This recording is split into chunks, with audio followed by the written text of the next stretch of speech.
Bienvenido. Vamos a ver ahora el tema ángulos notables de la circunferencia. Como vimos en el video anterior, existen diferentes tipos de ángulos que podemos trabajar con una circunferencia. Ahora vamos a ver algunas fórmulas para despejar.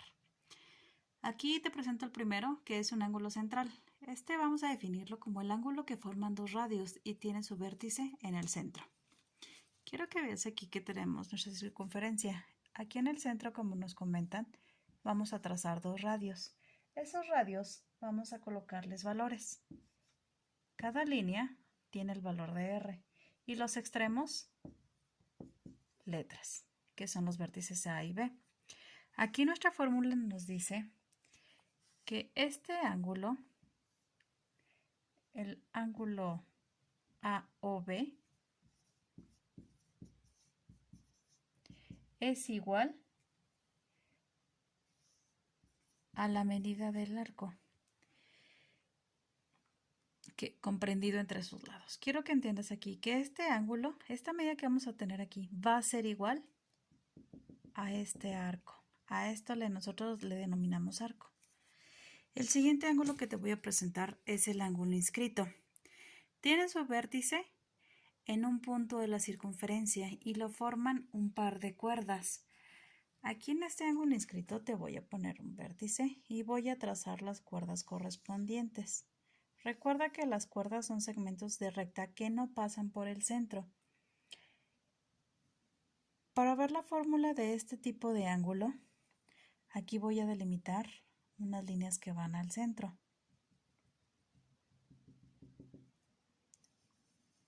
Aquí le voy a denominar el punto O, porque es el punto central.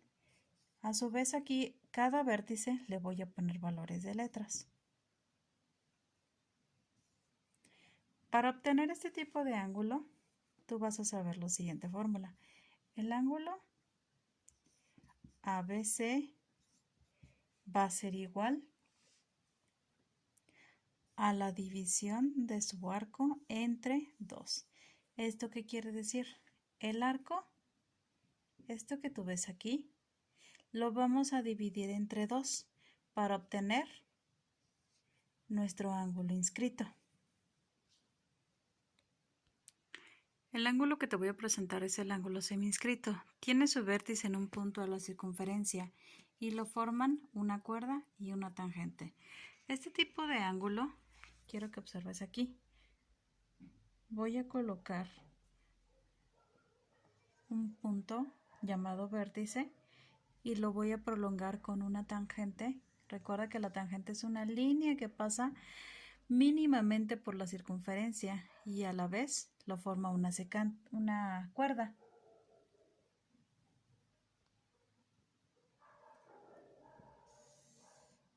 Recuerda que la cuerda es una línea que no pasa por el centro de la circunferencia.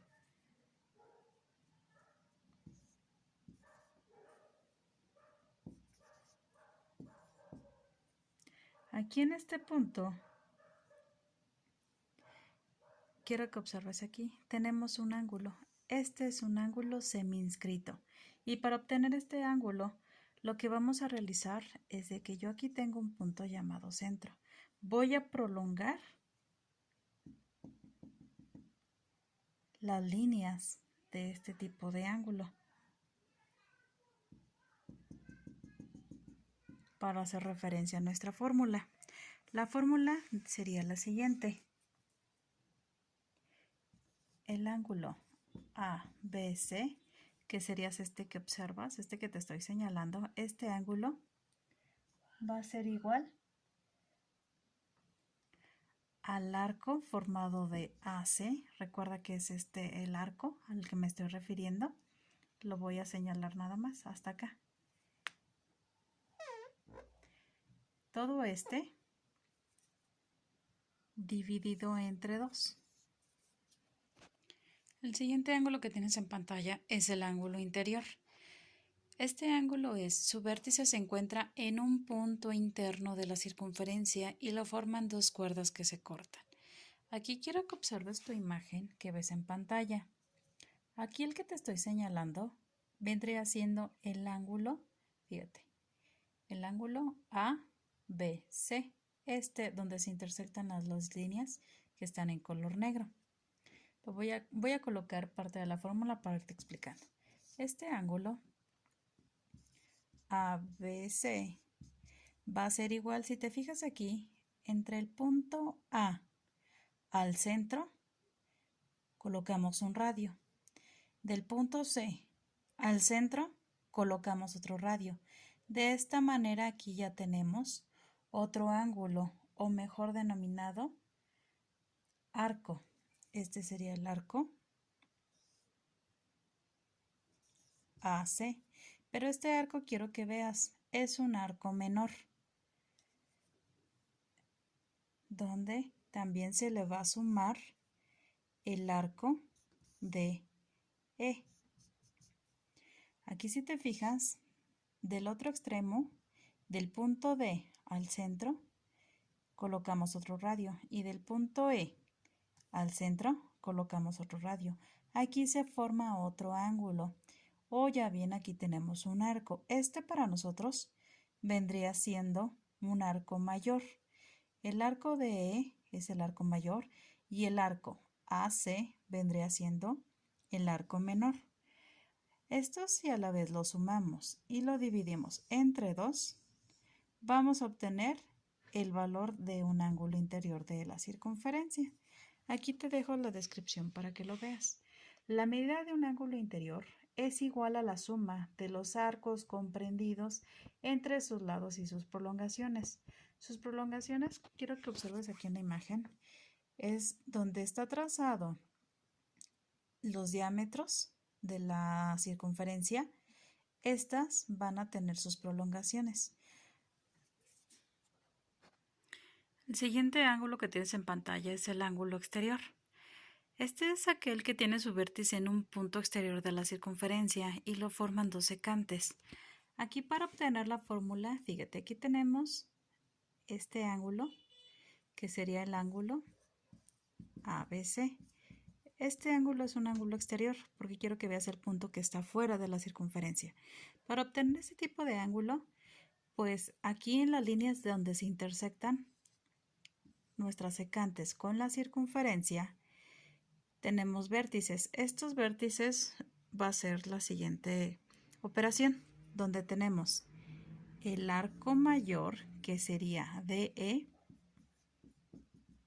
menos el arco menor, que sería el arco AB. Todo eso dividido entre 2, que se lee de la siguiente manera. La medida de un ángulo exterior es la diferencia de los arcos comprendidos entre sus lados. Aquí quiero que entiendas qué es la diferencia del arco mayor y del arco menor, porque si invertimos estos, pues las cantidades nos puede salir negativa. Y por último, el ángulo circunscrito. Este ángulo que forman dos tangentes trazadas desde un punto exterior de la circunferencia. Quiero que observes aquí esta imagen que ves en pantalla. Coloqué un punto fuera de la circunferencia. Me vas a decir, ¿es un ángulo exterior? Pues sí, es un ángulo exterior, pero aquí la diferencia es de que lo forman dos tangentes. Recuerda que las tangentes son líneas que pasan mínimamente cerca de la circunferencia. En este caso, para obtener este tipo de ángulo, el ángulo ABC,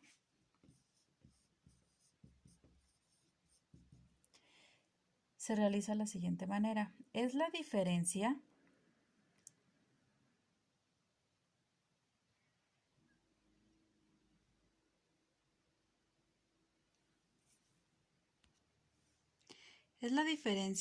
de los arcos comprendidos entre sus lados. Aquí quiero que veas, tenemos un arco muy grande. Este arco, vamos a realizar esa resta, sería el arco AS menos el arco AGC. Todo eso dividido entre 2. De esta manera vamos a obtener el ángulo exterior circunscrito. Esto se lee de la siguiente manera. La medida de un ángulo circunscrito es igual a la diferencia de los arcos comprendidos entre sus lados. Aquí quiero que tomes en cuenta cuál es el arco mayor y cuál es el arco menor. El arco menor siempre se le va a restar al arco mayor. Aquí nada más es cuestión de que te pongas muy atento a los problemas o a los ejemplos que te voy a mencionar. Gracias por tu atención. Sería todo. Hasta la próxima.